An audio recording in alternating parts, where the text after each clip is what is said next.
సూర్యుడు పడమర ఉదయించినా సరే ఏపీ సీఎంగా వైఎస్ జగన్మోహన్ రెడ్డిని ప్రమాణ స్వీకారం చేస్తారని కొడాలి నాని తెలిపారు.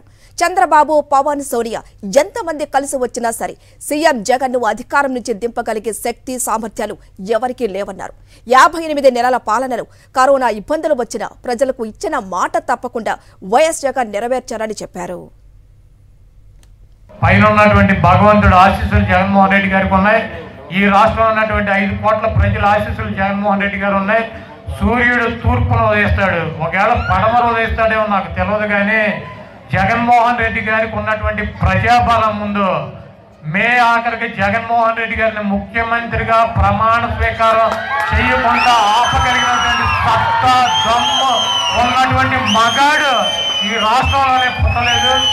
జగన్మోహన్ రెడ్డి గారు నమ్ముకుంది ఆ పైన ఉన్నటువంటి దేవుణ్ణి, ఇక్కడ ఉన్నటువంటి ప్రజల్ని.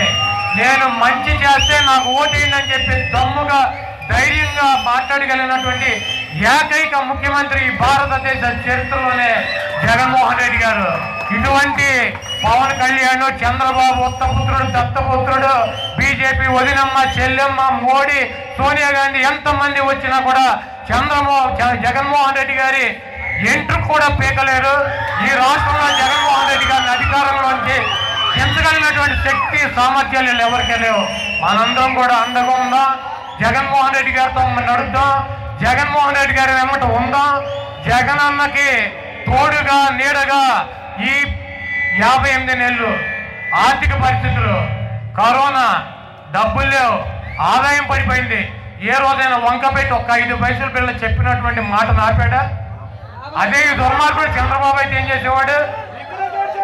కరోనా కష్టాలని తిని దున్నపోతులు ఇంట్లో పడుకుని డబ్బులు లేవని చెప్పి మా అన్న బస్సులు పడుకోబెట్టేవాడు.